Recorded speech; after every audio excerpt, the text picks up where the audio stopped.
السلام علیکم ورحمۃ اللہ وبرکاتہ۔ شب برات کب ہے؟ شب برات کی حقیقت کیا ہے؟ شب برات میں عبادت کس طرح سے کرنی ہے؟ شب برات کا روزہ کب رکھنا ہے؟ بہت سارے ڈاؤٹ ہے جو اس چھوٹی سی کلپ میں کلیئر ہونے والے ہیں۔ آپ ویڈیو کو غور سے دیکھیں تاکہ آپ کے ڈاؤٹ کلیئر ہو جائیں۔ اگر پھر بھی کوئی ڈاؤٹ کلیئر ہونے سے رہ جائے تو کمنٹ کر کے معلوم کر سکتے ہیں، قرآن و حدیث کی روشنی میں انشاءاللہ جواب دے دیا جائے گا۔ سب سے پہلی بات، شب برات کب ہے؟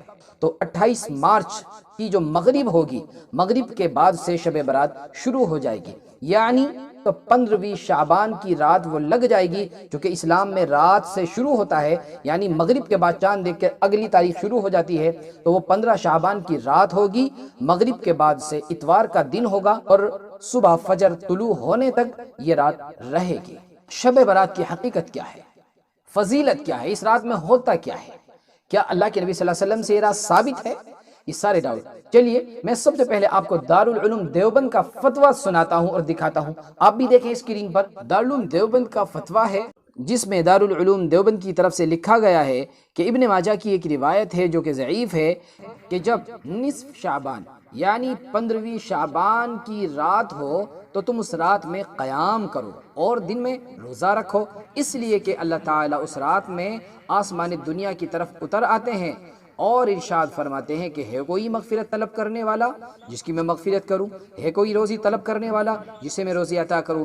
اس طرح فجر طلوع ہونے تک یہ اعلان ہوتا رہتا ہے، اور بعض علماء کے بقول اس رات میں موت اور زندگی اور رزق کے فیصلے بھی ہوتے ہیں۔ بہرحال یہ بابرکت رات ہیں، دعائیں قبول ہوتی ہیں، لیکن آج کل اس رات کے تعلق سے بہت سی خرابیاں پیدا ہو گئی ہیں۔ پٹاخے چھوڑنا، حلوہ بنانا، راستوں، مسجدوں اور قبرستان کو سجانا، چراغاں کرنا، روشنیاں کرنا اور شور مچاتے ہوئے اجتماعی طور پر قبرستان جانا اور اس کو لازم اور ضروری سمجھنا، یہ سب امور غلط ہیں، یہ سارے کام غلط ہیں اور واجب الاحتراز ہیں جن کو چھوڑنا ضروری ہے۔ یہ دارالعلوم دیوبند کا فتویٰ ہے۔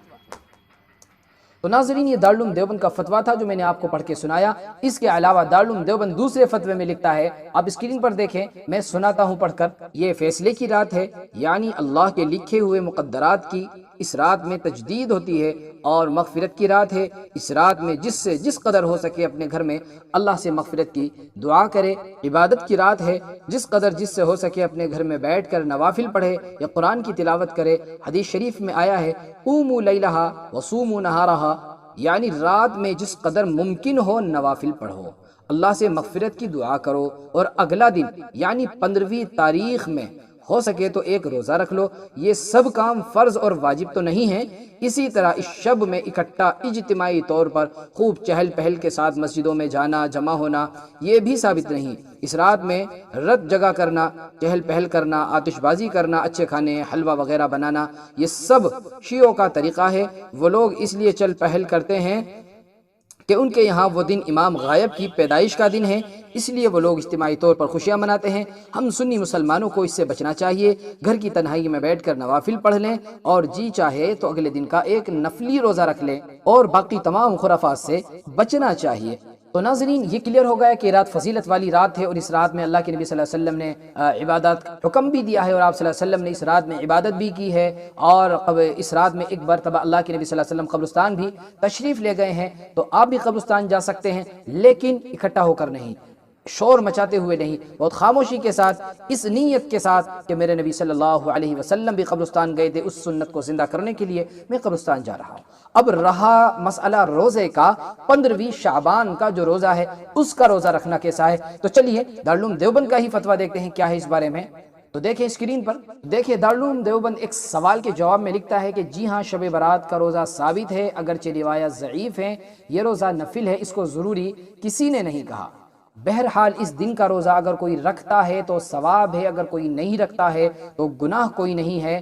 باقی 27 شعبان تک آپ کوئی بھی روزہ رکھیں تو تمام کے تمام نفلی ہوں گے، اور اس دن ایک روزہ رکھنا ہے یا 2 روزے رکھنے ہیں تو جو 15ویں شعبان کا روزہ ہے وہ نفلی روزہ ہے، اس کو رکھنا مستحب ہے، اس کو رکھنا مستحب ہے۔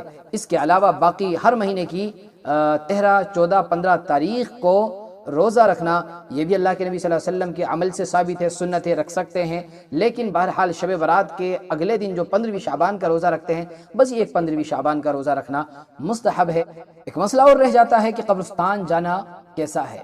تو دیکھیں لکھا ہے کہ ان راتوں میں قبرستان جانا جائز ہے، اور بعض روایات میں خود نبی کریم صلی اللہ علیہ وسلم سے شب برات کو قبرستان جانا ثابت بھی ہے، مگر اس رات کو قبرستان میں میلے لگانا جیسا کہ بہت سارے لوگ کرتے ہیں اور چراغاں کرتے ہیں، یہ درست نہیں ہے، اس سے بچنا ضروری ہے۔